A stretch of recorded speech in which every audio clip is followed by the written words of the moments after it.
예, 오늘 우리 정 목사님 코비드 때문에 몸이 불편하셔서 제가 갑자기 대타로 나왔습니다. 양해 부탁합니다. 오늘 본 말씀은 신명기 20장 2절에서 13절까지인데 제가 1절 상반절 조금 보고 2절부터 서로 교도를 하도록 하겠습니다. 2절은 또 제가 읽고 3절은 여러분이 읽고 하겠습니다. 20장 1절입니다. 첫째 달에 이스라엘 자손 곧 온 회중이 신광야에 이르러 백성이 가데스에 이르더니 2절입니다. 회중에 물이 없으므로 모세와 아론에게 모여드니라. 우리 형제들이 여호와 앞에서 죽을 때에 우리도 죽었더라면 좋을 뻔하였도다. 너희가 어찌하여 여호와의 회중을 이 광야로 인도하여 우리와 우리 짐승이 다 여기서 죽게 하느냐. 너희가 어찌하여 우리를 애굽에서 나오게 하여 이 나쁜 곳으로 인도하였느냐. 이곳에는 파종할 것도 없고 무화과도 없고 포도도 없고 석유도 없고 말씀물도 없도다. 모세와 아론이 회중 앞을 떠나 회막문에 이르러 엎드리며 여호와의 영광이 그들에게 나타나며 여호와께서 모세에게 말씀하여 이르시되 지팡이를 가지고 내 형 아론과 함께 회중을 모으고 그들의 목전에서 너희는 반석에게 명령하여 물을 내라 하라. 너가 그 반석이 물을 내게 하여 회중과 그들의 짐승에게 마시게 할지니라. 모세가 그 명령대로 여호와 앞에 서더라. 모세와 아론이 회중을 그 반석 앞에 모으고 모세가 그들에게 이르되 반역한 너희여 들어라. 우리가 너희를 위하여 이 반석에서 물을 내려야 하고 모세가 그의 손을 들어 그의 지팡이로 반석을 2번 치니 물이 많이 솟아나오므로 회중과 그들이 짐승이 마시니라. 여호와께서 모세와 아론에게 이르시되 너희가 나를 믿지 아니하고 이스라엘 자손의 목전에서 내 거룩함을 내지 아니한 거로 너희는 이 회중을 내가 그들에게 준 땅으로 인도하여 들이지 못하리라 하시니라. 이스라엘 자손이 여호와와 다투었으므로 이를 무리바 무리라 하니라. 여호와께서 그들 중에서 그 거룩함을 나타내셨더라. 아멘.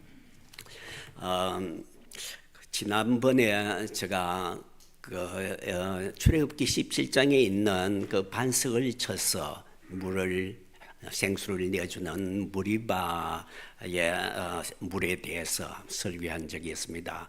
그것과 오늘은 시리즈로 연결되는 그런 설교라고 하겠습니다. 여러분, 이스라엘 백성들이 출애굽한 과정을 오늘 교회의 모형으로 봅니다. 여러분, 사도행전 7장 38절에 보면 모세가 우리 조상들과 함께 광야 교회에 있었고 라고 말했는데, 여러분, 이스라엘 옛날에 그 이스라엘을 광야 교회라고 부릅니다. 자, 왜냐하면 옛 그들의 이 생활과 오늘날 우리의 교회가 너무나 닮았다는 것입니다. 오히려 그와 오늘 우리의 교회의 모습이 같다는 것입니다. 여러분, 모세가 이끈 이스라엘 그 40년 광야, 그 광야를 행진하였는데 광야에서 가장 중요한 것은 물이죠. 그런데 하나님이 2번 반석에서 이스라엘 백성들에게 물을 준 사건이 있습니다. 출애굽기 17장 1절에 7절에 르비딤이라는 곳에 있는 호렙산 반석에서 물을 주신 적이 있고요. 오늘 읽어보면 민수기 20장에 가데스에서 반석에서 물을 주신 사건이 있습니다. 여러분, 이 2 사건은 각각 다르면서도 각각 예수님의 다른 면모를 보여준다라고 이야기할 수 있습니다. 그래서 우리는 이 2 사건을 합하여서 예수님의 완전한 모습을 볼 수 있다라고 이야기를 하겠습니다. 여러분, 제가 아까도 말했지만 작년에 내 반석을 치라라는 제목으로 출애굽기 17장의 르비딤 반석 사건을 설교한 적이 있습니다. 작년 8월 달에 설교했습니다. 오늘 이 설교를 이해하기 위하여 작년 그 설교를 알아야 합니다. 그래 예수님이 이쪽 면 저쪽 면 양쪽을 다 알 수 있으니까요. 그래서 여러분 혹시나 작년 설교가 기억나지 않으시면 꼭 들어보시기 바랍니다. 우리 이호민 장로님 아마 유튜브 링크를 아마 올려주실 줄 믿습니다. 여러분 오늘 본문에 들어가기 전에 잠시 간단하게 작년에 했던 그 호렙산 반석 그 사건을 설교한 사건을 약간 요약하도록 하겠습니다. 여러분 그 이스라엘 백성이 출애굽하여 홍해를 건너 신광야를 거쳐 출애굽기 17장에 이르면 르비딤에 하는 곳에 도착했습니다. 거기에 물이 없었습니다. 이 르비딤은 호렙산 바로 앞에 광야였습니다. 자, 출애굽기 17장 2절에 보면 백성이 모세와 다투어 이르되 우리에게 물을 좀 마시게 하라. 근데 이 다투어라고 하는 리브라고 하는 히브리어 단어는 법정 소송에 사용되는 단어입니다. 정말 법정 소송을 건다는 것입니다. 여러분 백성이 하나님과 그냥 말다툼하는 것이 아니라 그냥 불평하는 것이 아니라 하나님에 대하여 법정 소송을 벌이는 것입니다. 왜 우리를 여기까지 인도하여서 여기서 죽게 하느냐, 왜 물을 주지 않느냐라는 것입니다.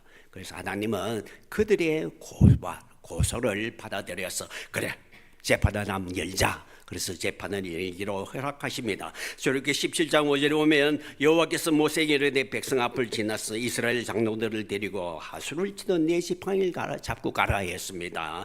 지팡이를 잡은 모세가 재판장이 됩니다. 그리고 백성을 지나 장로들을 데리고 왔습니다. 이 장로들은 원고처 이스라엘 백성들의 대표가 되겠습니다.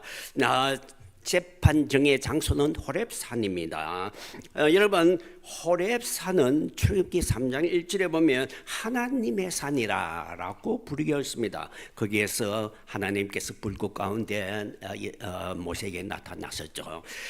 그래서 그 호렙산 재판 그 현장을 한번 봅시다. 한번 그림을 한번 봅시다. 앞에 모세가 판사의 자격으로 섰습니다. 한쪽 편에는 장로, 고원, 원고가 되었죠. 고소자가 섰습니다. 한쪽 다른 편에는 반석이 있습니다. 그런데 드디어 하나님께서 피고인으로서 이 반석 위에 서십니다. 출두하십니다. 여러분 출애굽기 17장 6절 상반절에 보면 내가 호렙산 반석 위 거기서 너를 대하여 서리니 라고 하고 있습니다. 피고인이 받는 죄목은 왜 물을 주지 않느냐, 왜 우리를 애굽에서 인도하여 여기서 죽게 하느냐는 것입니다. 자, 드디어 하나님께서 판정을 내리라 라고 합니다. 어떤 판정이 내려질까요? 17장 6절 하반절에 보면 너는 모세를 보고 말하는 거죠. 지팡이로 그 반석을 치라. 그것에서 물이 나리니 했습니다. 여러분 지팡이로 반석을 쳤다는 것은 재판정에서 이 피고인이 한쪽 편이 심판을 받는다라는 의미입니다. 그런데 누가 이 심판을 받습니까? 반석을 치려 했으니까 그것은 하나님 편에서 심판을 받는 것입니다. 여러분 이해하지 못하는 부분이 많죠. 여러분 왜 하나님이 자신 편이 심판을 받습니까? 또 왜 하필 반석입니까? 여러분 물을 내게 하는데 왜 반석을 사용했을까요? 어떻게 반석에서 큰 바위에서 여러분 시편에 여러 곳에서 이 현장이 나오는데 그냥 그 밑에서 옆에서 나오는 것이 아닙니다. 반석이 쪼개져서 그 반석 그 자체가 물을 쏟아내는 것입니다. 어떻게 반석에서 물이 나올까? 하나님은 왜 이 반석을 사용했을까? 라는 것입니다. 그리고 왜 하나님은 이 반석 위에 자신이 섰을까?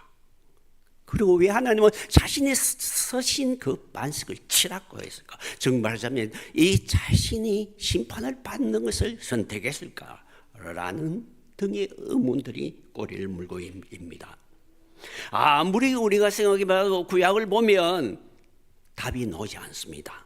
그래서 우리는 신약의 도움을 받아야 합니다. 자, 신약 고린도전서 10장에 보면 출애굽 사건을 다음과 같이 요약합니다.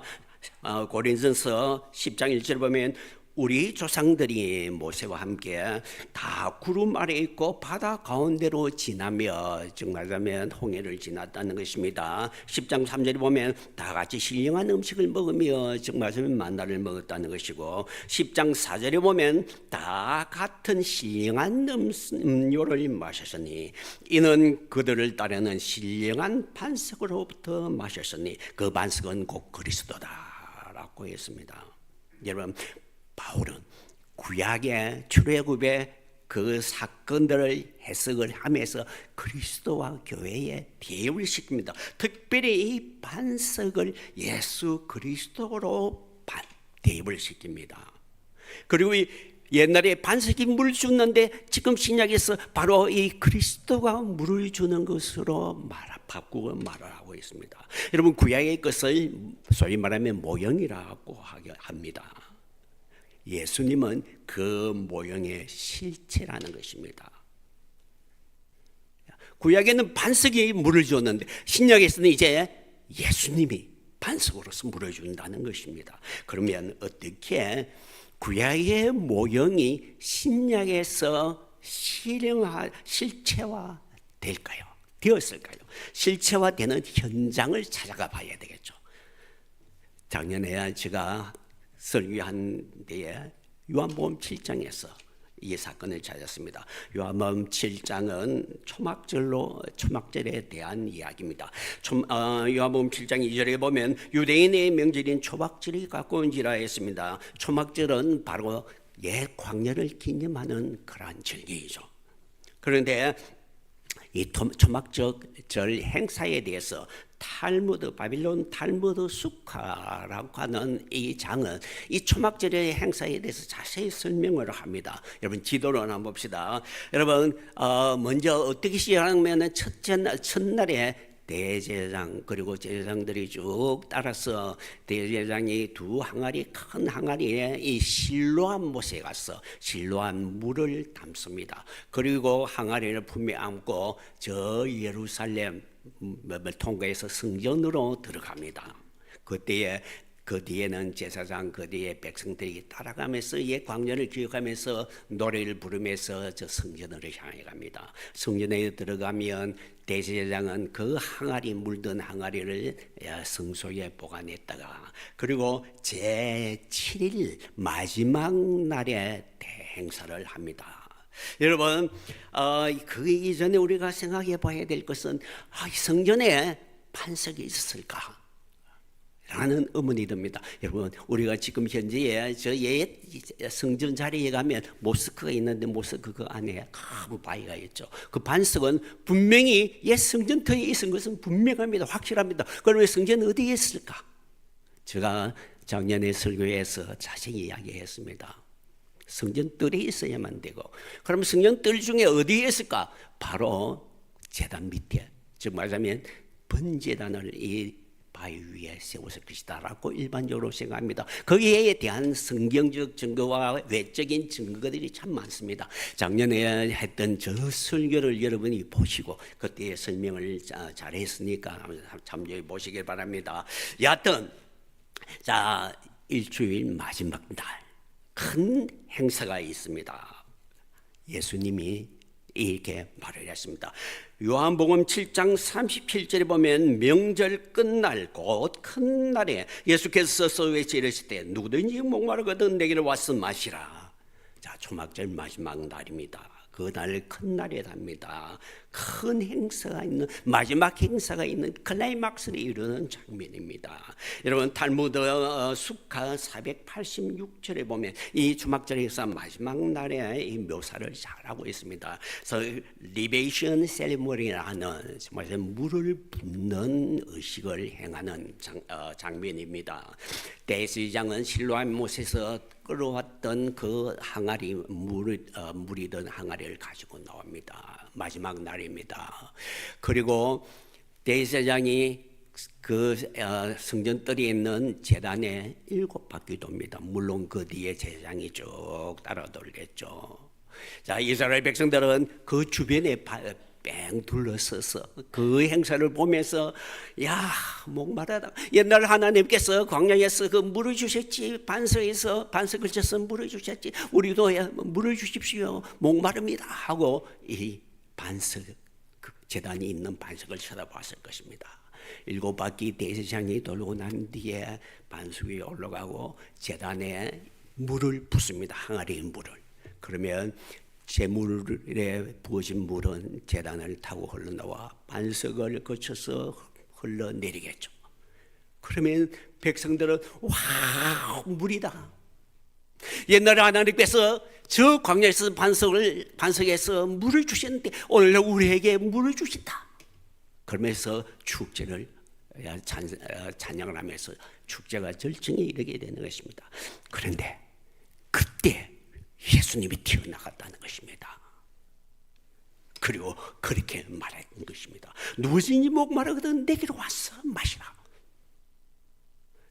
축제의 그 절정에 물을 붓는 아마 그 순간이었을 것입니다. 여러분, 초막절은 옛 광야를 기념하는 축제입니다.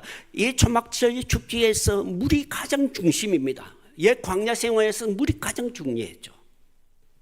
그런데 옛날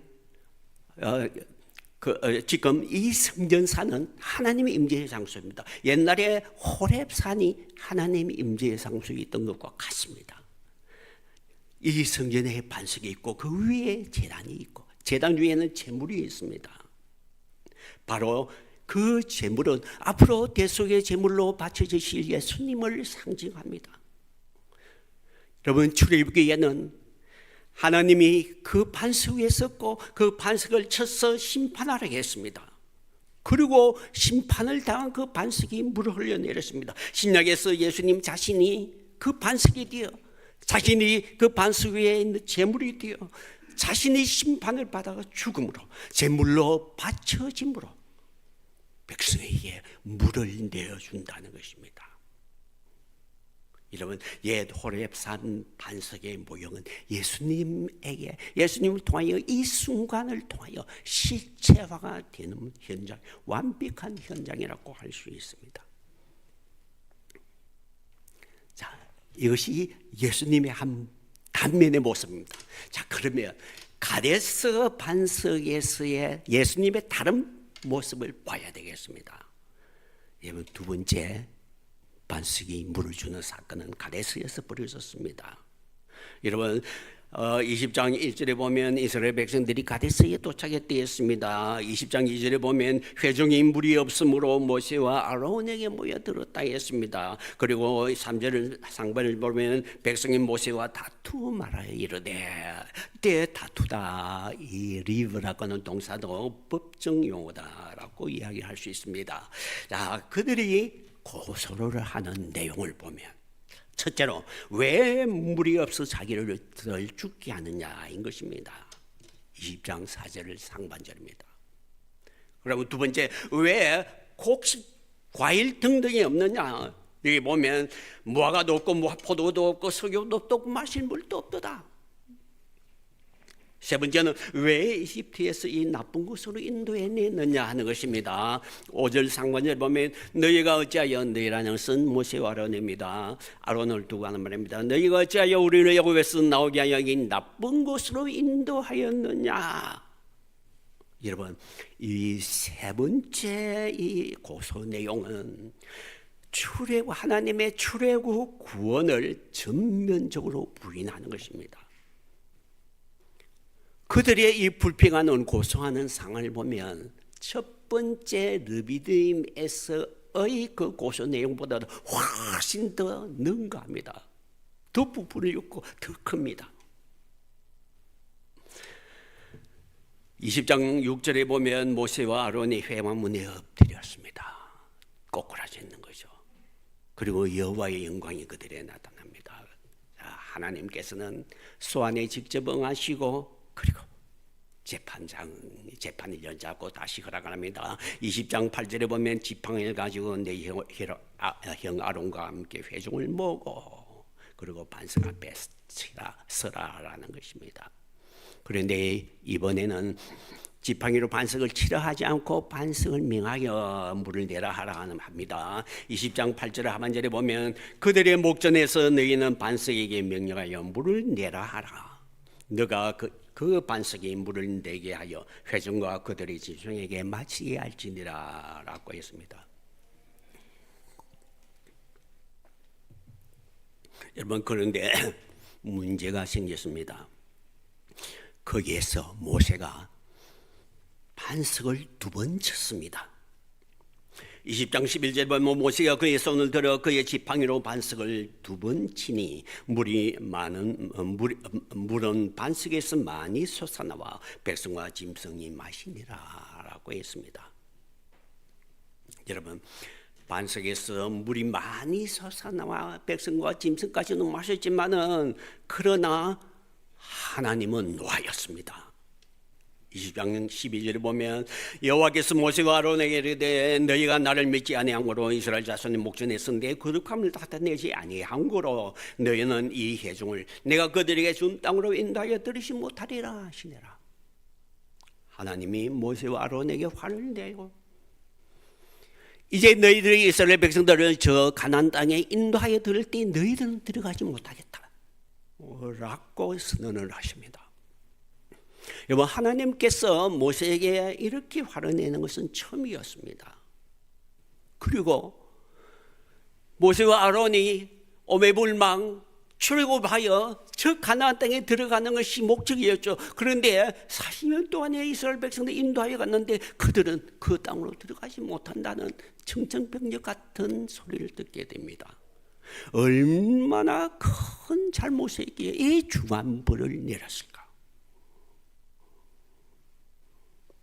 여러분, 모세의 잘못도 크겠죠. 한번 모세의 잘못들을 살펴봅시다. 첫 번째는 그들은 하나님의 말씀을 거역했습니다. 여러분, 20장 24절에 보면 내가 이스라엘 자손에게 준 땅에 들어가지 못하리니 이는 너희가 무리반물에서 내 말을 거역한 까닭이라 했습니다. 참, 말을 거역했다. 어떻게 거역했는가? 여러분, 본문을 봅시다. 20장 8절 하반절에 보면 너희는 반석에게 명령하여 물을 내라 라고 했는데 우리말로는 명령하라라고 번역했는데 이 번역은 잘못되었습니다. 히브리어는 따바르인데 이 따바르는 그냥 말하다인 것입니다. 여러분, 구약에 아마도 가장 구약 성경에 가장 많이 나오는 단어 중에 한번 몇 가지의 꼽으려면 따바르입니다. 그런데 전부 다 어떻게 번역했는가 하면 말하다. 정말 영어로 하면 speak to the rock입니다. 여러분, 이번에는 하나님이 모세에게 그 반석을 심판하여 쳐서 물을 내라 하지 않고 그냥 말을 해서 그 반석에게 간청을 해서 물을 주십시오. 물을 주라라고 말을 하라는 것입니다. 여러분, 르비딤의 반석 그 사건과 여기 가데스의 이 사건을 비유하면 백성들이 더 완악합니다. 반란이 더 심합니다. 그런데도 하나님은 더 온건한 방법으로 그들에게 물을 주시기를 원하는 것입니다. 그런데 모세가 2번이나 쳤다 했습니다. 왜? 이것은 하나님의 말씀을 거역하게 됐습니다. 자, 2번째는 하나님의 거룩성을 훼손했다고 합니다. 민수기 20장 12절 보면 이스라엘 자손의 목전에서 내 거룩함을 나타내지 아니한 거로라고 했습니다. 그런데 이게 하나님의 거룩하다라고 하는 히브리어 단어 과다시라고 하는 단어는 구별되다라고 하는 말입니다. 여러분, 많은 사람은 우리들은 일반적으로 거룩하다라고 할 때 의로움 그것만 생각하죠.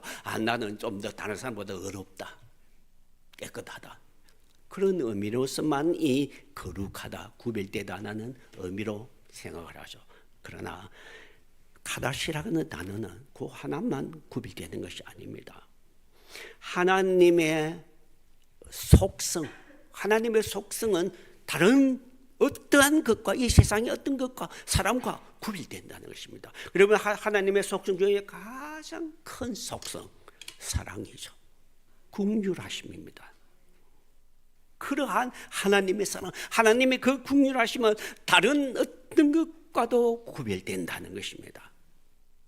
여러분, 가데스의 백성의 반란은 더 심하였겠습니다. 그런데 하나님의 인내하심, 하나님의 긍휼하심, 하나님이 그들을 향한 사랑, 그것은 비교될 수 없을 정도로 크다는 것입니다. 그래서 물을 공급해 주심에서 물어서 하나님의 그 거룩하심, 즉 구별되심, 그 크신 사랑과 그 긍휼하심을 그들에게 보여주기를 원했는데 모세가 그것을 막았다는 것입니다. 여러분, 모세가 하나님의 그 마음을 헤아리지 못하고 백성들에게 화를 합니다. 진노를 합니다.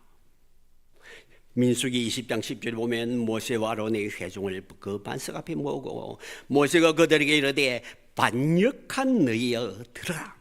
우리가 너희를 위하여 이 반석에서 물을 내랴 하고 두 번이나 쳤다 했습니다. 모세가 화를 내는 모습이 역력하죠. 내가 이 반석에서 물을 내랴 라고 반문하는 것은 내가 왜 너희들에게 물을 주어야 되느냐, 물을 주기 싫다는 것입니다. 그런데 하나님이 물을 주라 하니까 이게 무슨 일이냐고 반문을 하는 것입니다. 반역한 너희여, 내가 너희를 위하여 물을 내랴, 물을 주고 싶지 않다는 것이죠. 은혜를 베풀려고 하는, 긍휼을 베풀려고 하는 하나님의 그 구별하심, 거룩하심을 모세가 손상시키는 것입니다.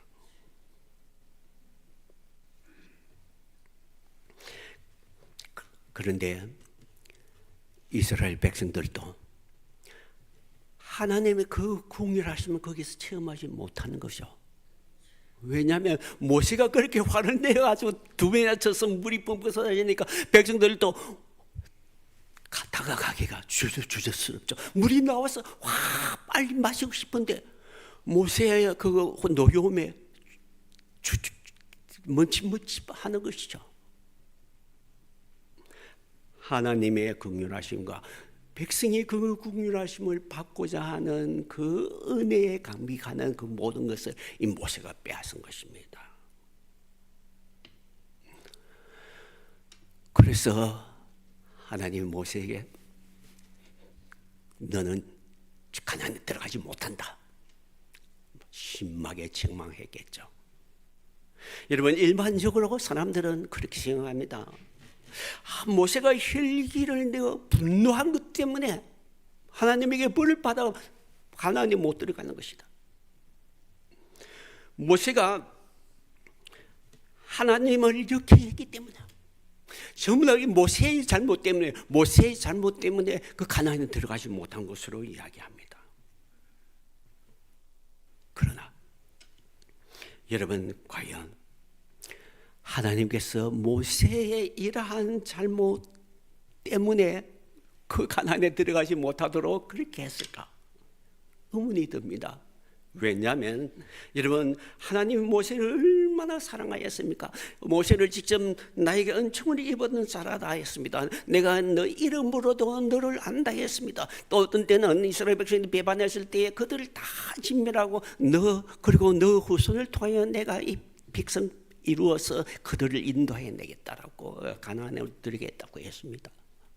그때 모세가 아닙니다 하고 거절했죠. 그런 모세를 하나님께서 이 잘못 때문에, 이스라엘 백성들 얼마나 잘못했습니까? 여러분 얼마나 잘못했습니까? 반역을 했습니까? 그런데 이 잘못 때문에 모세를 거기에 들어가지 못하게 했다. 말이 되지 않는 것 같습니다.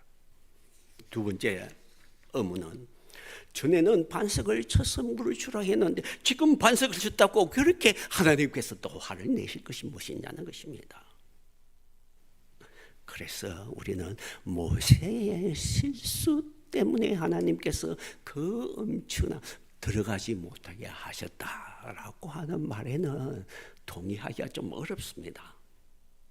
그러면 하나님의 진짜 의도가 무엇일까 찾아봐야 되겠죠. 그럼 어디에서 찾아야 되겠습니까? 구약에서는 답이 안 나옵니다. 그럼 신약에 가야 되겠죠. 그래서 신약을 다시 확인해 봅시다. 여러분 고린도서 10장 4절에 보면 신령한 반석보다 마시니 그 반석은 그리스도다 했습니다. 여러분 신약에서 예수님이 그 구약의 반석이 물을 준 것은 신약에서 예수님이 물을 주시는 것이다 라고 말을 했습니다. 그런데 신약에서 두 번 예수님이 물을 주시겠다는 그 사건이 있습니다. 한 번은 초막적 성전들이 있었죠. 이것은 아까도 말씀드렸지만은 느비딤 반석의 사건을 그대로 반영하는 것이다 했습니다. 한 번 더 있습니다.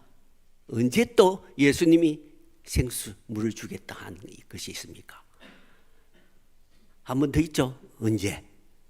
요한복음 4장. 수가 우물가 여인에게, 사마리아 여인에게 예수님이 그렇게 말씀하셨죠. 자, 사마리아 그 수가 동네 우물가의 여인에게 예수님이 물을 주시는데 어떻게 구약의 그 반석이 물을 주는 것과 연결되는지, 실현되는지, 어떻게 바뀌는지, 모형의 실체가 되는지 한번 살펴보도록 합시다.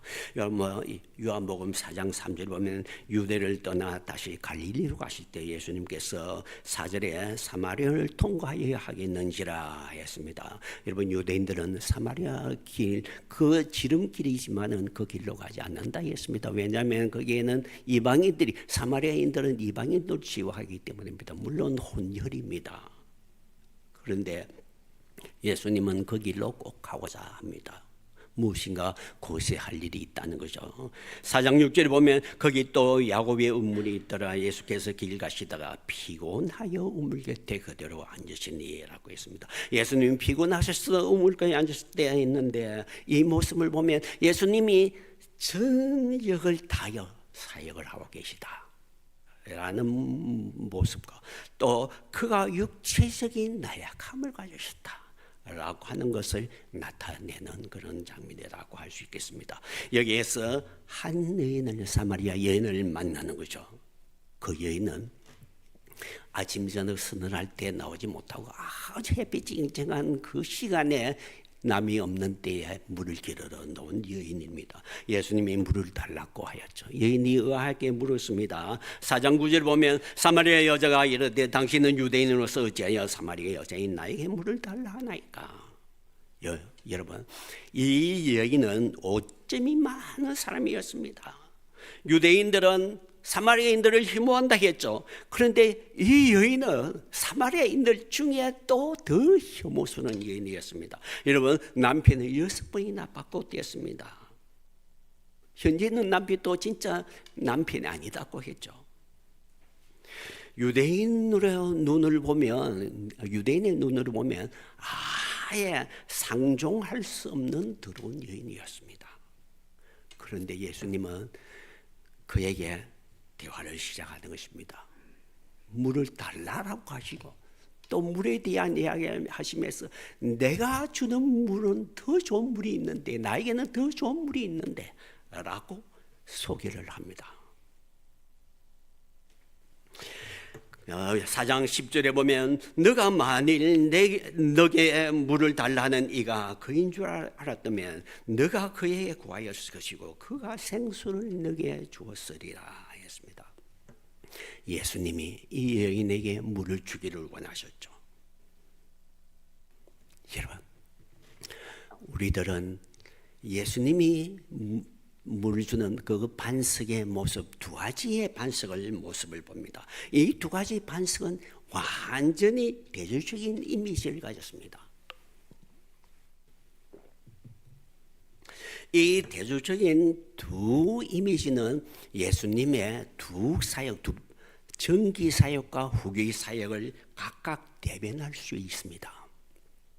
여러분, 예수님은 정기사역과 후기사역으로 나눌 수 있는데, 정기사역은 병자들을 고치고 귀신을 쫓아내고 가난한 자에게 복음을 전하는 것, 그것이 정기사역의 요약이라 할 수 있겠습니다. 이러한 연작한 이미지는 이 가데스 반석을 대변한다라고 하겠습니다. 후기 사역은 고난을 받으시고 죽으시고 부활 승천하여 하시는 사역인데, 이것은 강한 이미지의 르비딤 그 호렙산 반석을 대변한다 할 수 있겠습니다. 여러분, 수와 우물가에 앉으신 예수님은 정기 사역의 한 상징적인 모습입니다. 이러한 정기 사역의 예수님의 이미지는 이사야 다음 구절이 잘 묘사를 하고 있습니다. 이사야 53장 2절에 공동 번역에 그렇게 번역을 하고 있습니다. 그는 메마른 땅에 뿌리를 받고 가까스로 돋아난 해순이라고나 할까. 눈만 풍채도 멋진 모습도 그에게는 없었다. 눈길을 끌만한 볼품도 없었다. 여러분, 예수님의 모습은 초라한 것 같습니다. 그리고 이곳저곳 찾아가는 곳은 가난한 자, 병든 자, 귀신 들린 자가 우울거렸습니다. 여러분, 예수는 피곤한 몸을 이끌고 그 무리 속으로 찾아다녔습니다. 그리고 그 피곤한 몸을 이끌고 이 사마리아까지 오신 것입니다. 이 여인을 만나기 위해서. 이 엉망진창인 여인을 만나기 위해서 피곤한 몸을 이끌고 찾아오신 그 반석의 이미지, 바로 가데스 반석의 모습입니다. 여기에서 모세의 행동을 한번 대입시켜 봅시다. 모세가 이 여인은 너무 못마땅합니다. 이 여인에게 물을 주려고 하는 그 반석인 예수님을 향하여, 아니 왜 이 나쁜 이런 여인에게 생수를 주려고 합니까? 어떻게 우리가 그들에게 생수를 줄 수 있습니까? 화를 내는 것입니다. 이 모세의 행동은 예수님의 그 반석의 이미지를 훼손시키고 있습니다. 가난한 자의 친구가 되기를 원하시는 예수님, 병자들과 귀신들을 고쳐주고 창기와 같은 여인을 용서해 주시면서 그들에게 생수를 주기는 원하시는 예수님. 이것은, 이 예수님의 마음은 일반적인 사람과 마음과 너무나 구별되는 사랑하심, 긍휼하심의 마음입니다. 거룩입니다. 구별됩니다. 무엇이 구별됩니까? 사랑에 구별됩니다. 긍휼하심이 구별됩니다. 불쌍히 여기시는에 구별됩니다. 예수님은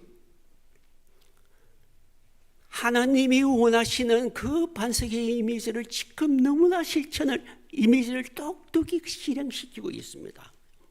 그리고 실현화시키고 있습니다. 실체화시키고 있습니다. 그런데 모세는 이런 예수님 마음, 예수님을 향하여 하나님이 너가 이런 나의 아들이 되라라고 하신 하나님의 그 긍휼하심, 거룩하심을 하고 있는 것입니다. 그러므로 하나님이 모세의 화를 내는 것입니다. 여러분, 모세가 아무리 잘못했다 할지라도 다 용서가 되지만은 자기의 사랑하는 아들 그 예수가 이러한 반석의 역할을 하고자 하는 것을 막고 훼손시키는, 그 거룩성을 훼손시키는 그만큼은 하나님은 참을 수가 없는 것입니다. 그렇기 때문에 모세에게 너는 저 가나안에 들어갈 수 없다고 단호히 말하는 것입니다. 이제 이해가 되십니까? 여러분, 나중에 모압 땅 앞에서 모세가 하나님 앞에 다시 다시 예언합니다. 저 땅에 가게 해달라고. 그때에 하나님 단호하게 그렇게 말합니다. 신명기 3장 25절에 보면 구하옵나니 나를 건너가게 하사 요단 저편에 있는 아름다운 땅 아름다운 산을 보게 하소서. 그러나 하나님은 단호합니다. 3장 26절에 보면 신명기 3장 26절 그만해도 족하니 이 일로 다시 내게 말하지 말라.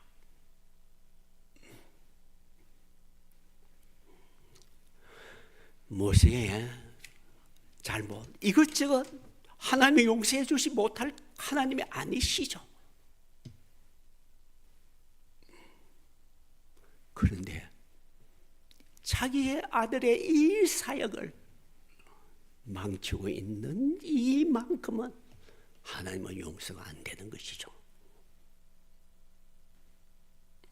여러분, 반면에 후기 사역은 그 르비딤 호렙산 반석의 사건이 대변한다 했습니다.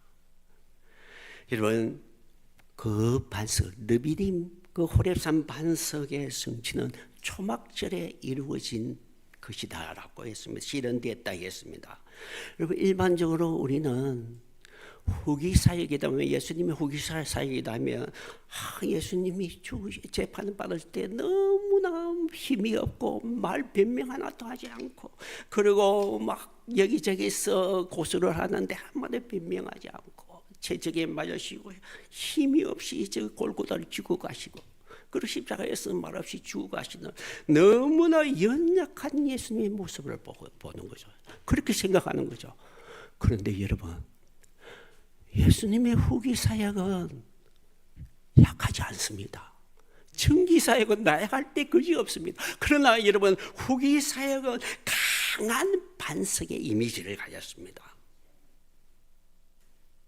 여러분, 초막절 축제 온 유대인들이 다 모였습니다. 똑똑하다는 유대인들 성전들에 남자들이 다 있었고 그 성전들 안에 제사장들, 대제사장이 지금 마지막 그 행사를 진행하고 있습니다.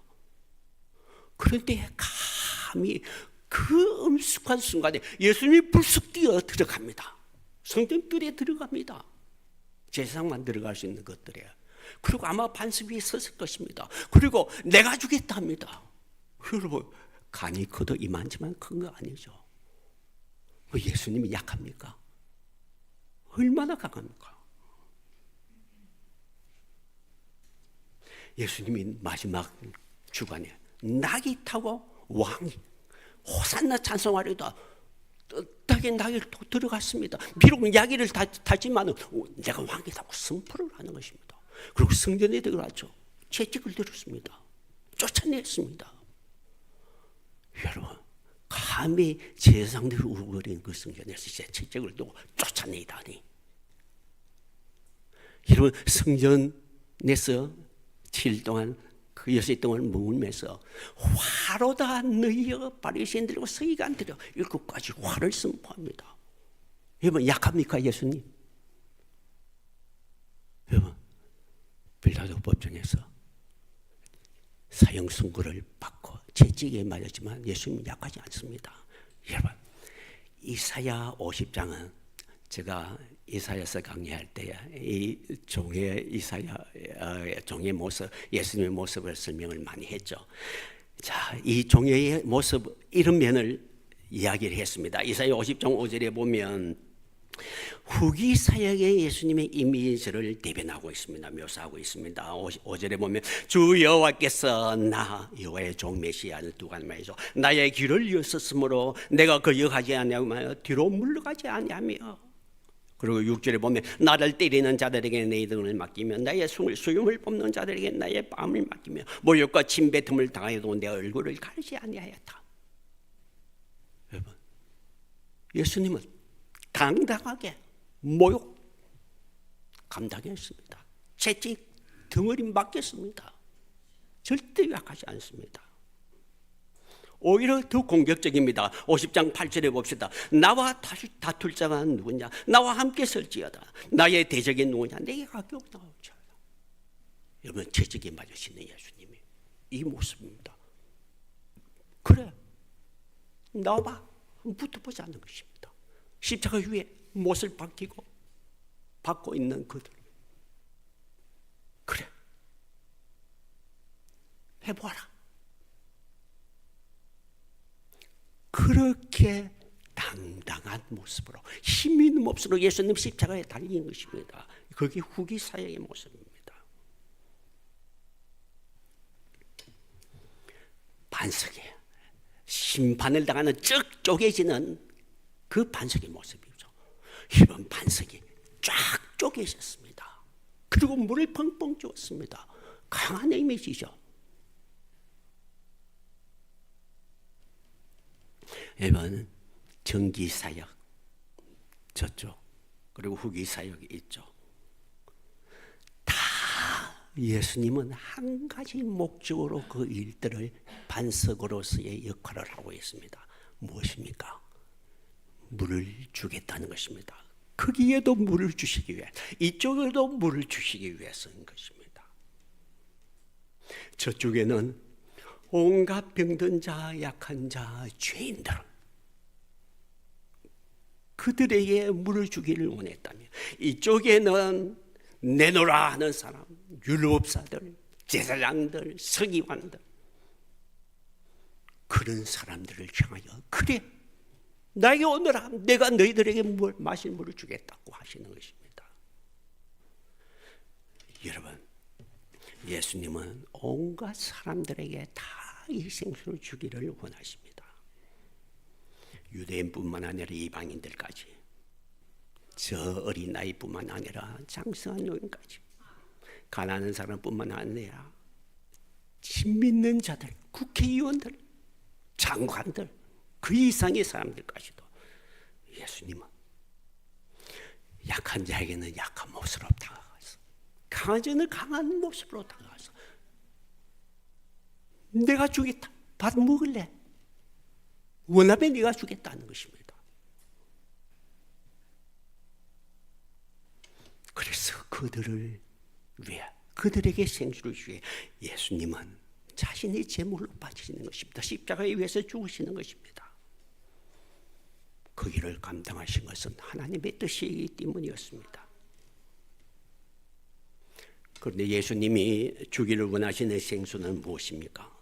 요한복음 그 생수에 대해서 그와 같이 말합니다. 4장 14절에 보면 내가 주는 물을 마시는 자는 영원히 목마르지 아니하리니 내가 주는 물은 그 속에서 영생하게 솟아나는 샘물이리라. 여기에 보면 속에서 계속 흘러나온다는 것입니다. 두 번째는 영생을 주는 것이다 하겠습니다. 그런데 요한복음 7장에 보면 7장 39절에 보면 이는 그를 믿는 자의 받을 성령을 가리켜 하신 말씀이 되어 있습니다. 여러분, 반석이신 예수님이 주시는 신령한 음료, 신령한 물은 바로 성령이라는 것입니다. 그런데 요한은 아직 그 성령이 주어지지 않았다 했습니다. 왜냐하면 예수님이 돌아가시지 않았기 때문입니다. 7장 39절 하반절에 보면 예수께서 아직 영광을 받지 않으셨으므로 성령이 아직 그들에게 계시지 아니하시더라. 여러분, 예수님은 가만히 앉으셔서 그냥 물을 주는 것이 아닙니다. 초막절 행사에서 물을 주시겠다는 그 선언하는 장면에 다시 가봅시다. 여러분, 바위 위에 제단이 있고 제단 위에 제물이 올려져 있습니다. 예수님 자신이 희생 제물로 바쳐질 자신을 상징하는 그 제물입니다. 거기에서부터 물이 시작됩니다.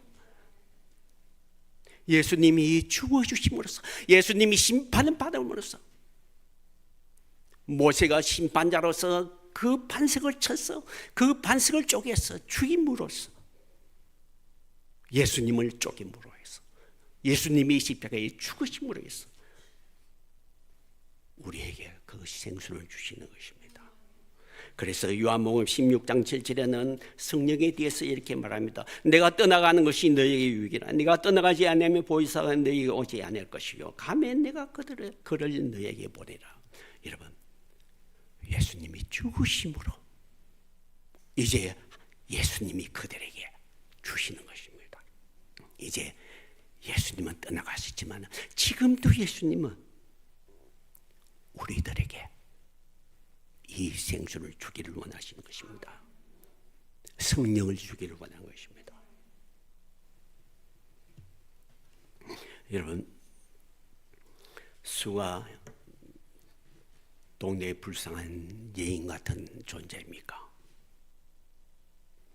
그렇다면 하나님, 나는 이 여인과 같은 사람입니다. 나에게 생수가 필요합니다. 생수를 준비해 주십시오. 광감히 예수님은 주실 것입니다. 여러분, 아니면 의시되는 대제사장 같은 사람입니까?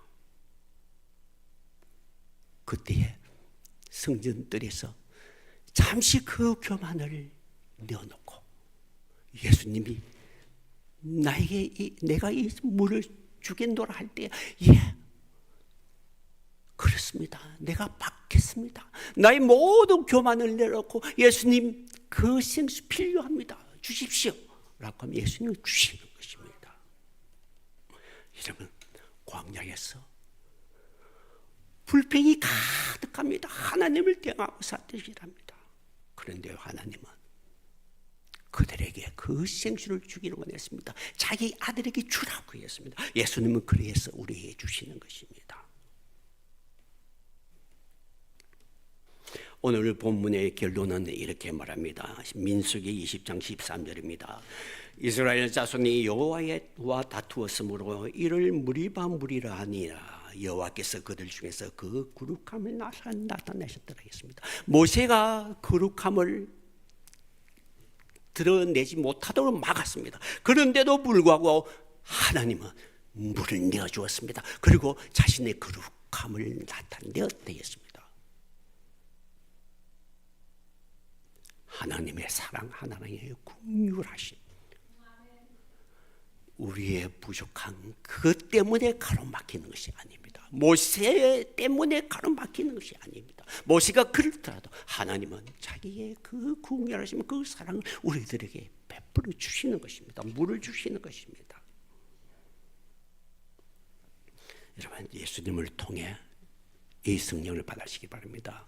지난 주간에 성령이 우리에 거하시고 우리가 성령으로 살아가는 삶에 대해서 이야기했습니다.